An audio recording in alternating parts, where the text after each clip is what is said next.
दिल्ली के मुख्यमंत्री अरविंद केजरीवाल को सुप्रीम कोर्ट से बड़ा झटका लगा है और उन्हें राहत नहीं मिली है, उन्हें जमानत नहीं मिली है। जी हाँ, बिल्कुल सही सुना आपने। मनीष सिसोदिया के जेल से आने के बाद से अरविंद केजरीवाल लगातार सुप्रीम कोर्ट का दरवाजा खटखटा रही है, सुप्रीम कोर्ट से राहत की गुहार लगा रही है, क्योंकि मनीष सिसोदिया को भी सुप्रीम कोर्ट से ही राहत मिली थी। अब ऐसे में अरविंद केजरीवाल को सुप्रीम कोर्ट से फिर झटका लगा है, जहां पर कोर्ट ने उन्हें राहत नहीं दी है, जमानत नहीं दी है और अब इस मामले की अगली सुनवाई 23 अगस्त तक के लिए टाल दी है। जी हाँ, बिल्कुल सही सुना आपने। क्या दलीलें दी गई इस दौरान, क्या कहा सुप्रीम कोर्ट ने, विस्तार से जान लेते हैं। तो मुख्यमंत्री अरविंद केजरीवाल को एक बार फिर तगड़ा झटका लगा है। सुप्रीम कोर्ट में सीएम केजरीवाल की याचिका पर सुनवाई हुई, जहां उन्हें राहत नहीं मिली है। सुप्रीम कोर्ट ने 23 अगस्त को अगली डेट दी है। सुप्रीम कोर्ट ने सीबीआई को नोटिस जारी किया है। सुप्रीम कोर्ट ने सुनवाई के दौरान केजरीवाल की अंतरिम जमानत से इनकार कर दिया। शीर्ष कोर्ट ने कहा कि रूटीन प्रक्रिया फॉलो हुआ है, दोनों पक्ष को सुनने के बाद ही फैसला होगा। गिरफ्तारी को चुनौती है, ऐसे में सीबीआई का पक्ष सुना जाएगा। यह मामला दिल्ली के कथित शराब नीति घोटाले से जुड़ा है। इसमें सीबीआई की ओर से केजरीवाल की गिरफ्तारी को बरकरार रखने के दिल्ली हाईकोर्ट के आदेश को चुनौती दी गई थी। शीर्ष अदालत ने इस मामले में जमानत के अनुरोध वाली केजरीवाल की याचिका पर भी अलग से सुनवाई कर रहा है। अब ऐसे में नहीं मिली है अंतरिम जमानत, 23 अगस्त को होगी अगली सुनवाई। जस्टिस सूर्यकांत और जस्टिस उज्जवल भुइयां की पीठ आम आदमी पार्टी के संयोजक की दोनों याचिकाओं पर सुनवाई की। सोमवार को जब दिल्ली के सीएम केजरीवाल की ओर से वरिष्ठ अधिवक्ता अभिषेक सिंघवी ने इस तत्काल सूचीबद्ध करने का अनुरोध किया, तो सुप्रीम कोर्ट इसके लिए सहमत हो गया। हालांकि केजरीवाल की अंतरिम जमानत पर सुनवाई में राहत नहीं मिली। कोर्ट ने अंतरिम जमानत से इनकार कर दिया। मामले में सीबीआई को नोटिस भी दिया गया है और सीबीआई से जवाब दाखिल करने के लिए भी कहा गया है। अब 23 अगस्त को मामले पर सुप्रीम कोर्ट में विस्तृत सुनवाई होगी। सुप्रीम कोर्ट में सुनवाई के दौरान क्या कहा? सुप्रीम कोर्ट ने कहा कि अरविंद केजरीवाल को आज राहत नहीं है, अगली सुनवाई 23 अगस्त को होगी। सुप्रीम कोर्ट ने सीबीआई को नोटिस जारी किया, रूटीन प्रक्रिया फॉलो हुआ है, ऐसा उन्होंने कहा है और कहा कि दोनों पक्षों को सुनने के बाद फैसला लिया जाएगा। यही नहीं, आपको बता दें कि सुप्रीम कोर्ट ने यह भी कहा कि गिरफ्तारी को चुनौती दी गई है, ऐसे में सीबीआई का पक्ष सुनना जरूरी है और इसी वजह से सीबीआई को भी वक्त दिया गया है ताकि उनका पक्ष सुना जा सके। फिलहाल कोर्ट ने केजरीवाल को अंतरिम राहत देने से इनकार कर दिया है और अब 15 अगस्त को अब कैलाश गहलोत ही तिरंगा फहराते नजर आएंगे। अब ऐसे में हाई कोर्ट से भी लग चुकी है केजरीवाल को झटका। इससे पहले दिल्ली हाई कोर्ट से भी आम आदमी पार्टी के नेता केजरीवाल को झटका लग चुका है। इस दौरान कोर्ट ने कहा था कि दिल्ली के सीएम किस तरह गवाहों को प्रभावित कर सकते हैं जो उनकी गिरफ्तारी के बाद ही गवाही देने का साहस जुटा सके। हाईकोर्ट ने उनसे सीबीआई मामले में नियमित जमानत के लिए निचली अदालत में जाने को कहा था। हाईकोर्ट ने क्या कहा था? हाईकोर्ट ने कहा था कि सीबीआई की ओर से मुख्यमंत्री की गिरफ्तारी और प्रासंगिक सबूत एकत्र करने के बाद उनके खिलाफ एक्शन लिया था।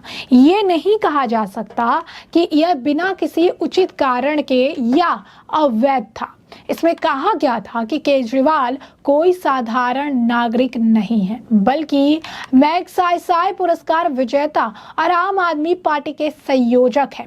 हाईकोर्ट ने कहा था कि गवाहों पर उनका नियंत्रण और प्रभाव प्रथम दृश्यता इस तथ्य से स्पष्ट होता है कि ये गवाह याचिकाकर्ता की गिरफ्तारी के बाद ही गवाह बनने का साहस जुटा सके, जैसा कि विशेष अभियोजक ने उजागर किया है। तो कोर्ट ने भी ये बात मानी है, तो कि ये मुख्यमंत्री है, चूंकि इनका काफी इनके हाथ में पावर है और ऐसे में अगर ये बाहर रहते हैं तो इस पूरे मामले में सुनवाई को बहुत हद तक प्रभावित किया जा सकता है।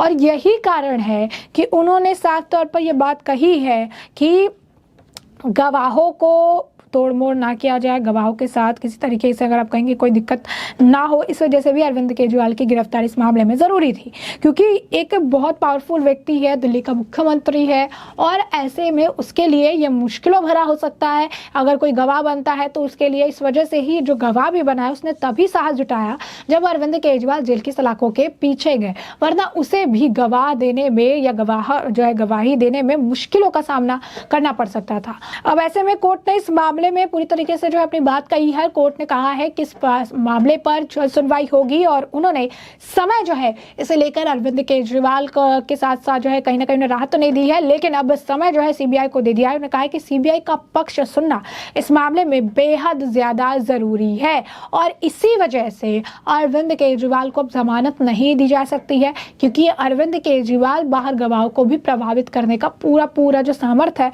वो रखते हैं और यही कारण है कि अब सीबीआई का पक्ष सुने बिना अरविंद केजरीवाल को जमानत नहीं मिलेगी। बता दें कि सुप्रीम कोर्ट ने अरविंद केजरीवाल के सहयोगी, आप कहिए उनके करीबी मनीष सिसोदिया को हाल फिलहाल में राहत दी, जिसके बाद कहीं ना कहीं अब अरविंद केजरीवाल को भी उम्मीद थी कि सुप्रीम कोर्ट से उन्हें राहत मिल जाएगी जैसे मनीष सिसोदिया को मिली, लेकिन अब सुप्रीम कोर्ट से ही उन्हें झटका मिल गया है क्योंकि अरविंद केजरीवाल को राहत नहीं मिली है। केजरीवाल ने 12 अगस्त को दिल्ली हाईकोर्ट द्वारा उनकी गिरफ्तारी को बरकरार रखने के फैसले को चुनौती देते हुए शीर्ष अदालत का रुख जो है किया था। अब ऐसे में केजरीवाल को इस मामले में जमानत नहीं मिली है। संजय सिंह और सिसोदिया को जमानत मिल चुकी है क्योंकि मामला जो है सेम है, दिल्ली शराब घोटाले से जुड़ा हुआ ही मामला है। उनकी ओर से पहले आपको बता दें कि वकील जो अभिषेक मनु सिंघवी ने तत्काल सुनवाई की मांग की थी और अदालत ने सीबीआई मामले में उनकी न्यायिक हिरासत 20 अगस्त तक जो है बढ़ाई थी। इस मामले में संजय सिंह और मनीष सिसोदिया को जमानत मिल चुकी है। हाईकोर्ट का जो आदेश था उसी आदेश को सुप्रीम कोर्ट में चुनौती दी गई थी और उसी को लेकर जो है चीजें देखने के लिए मिली कोर्ट में दलील जो है दी गई। अब ईडी मामले में एससी से मिल चुकी है अंतरिम जमानत और आपको बता दें कि मनी लॉन्ड्रिंग मामले में सुप्रीम कोर्ट से पहले ही केजरीवाल को अंतरिम जमानत मिल चुकी है। ईडी मामले में अगर सीबीआई केस में जमानत मिल जाती है तो जेल से वो बाहर आ जाएंगे, लेकिन ऐसा लग नहीं रहा है कि उन्हें राहत मिलती हुई नजर आ रही है। सीबीआई ने केजरीवाल को 26 जून को गिरफ्तार किया था, उस वक्त वो मनी लॉन्ड्रिंग मामले में जेल में थे। केजरीवाल ने 2 याचिकाएं दाखिल की थी, एक में सीबीआई की गिरफ्तारी को चुनौती थी और दूसरी में जमानत की मांग थी।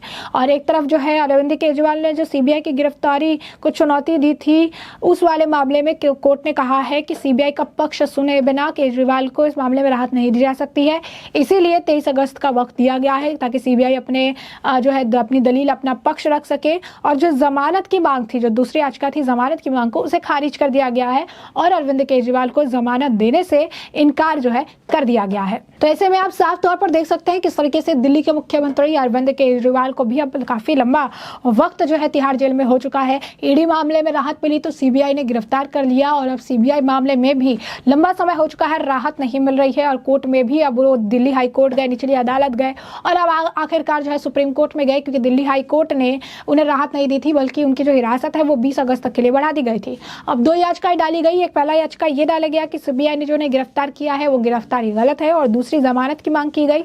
कोर्ट ने साफ शब्दों में गिरफ्तारी की बाग वाले जो मामले पर उन्होंने सीबीआई को गलत ठहराया, उस मामले में अब सीबीआई का पक्ष सुनने की बात कही है और कहा है कि सीबीआई का पक्ष सुनने के बाद ही कोई फैसला लेंगे।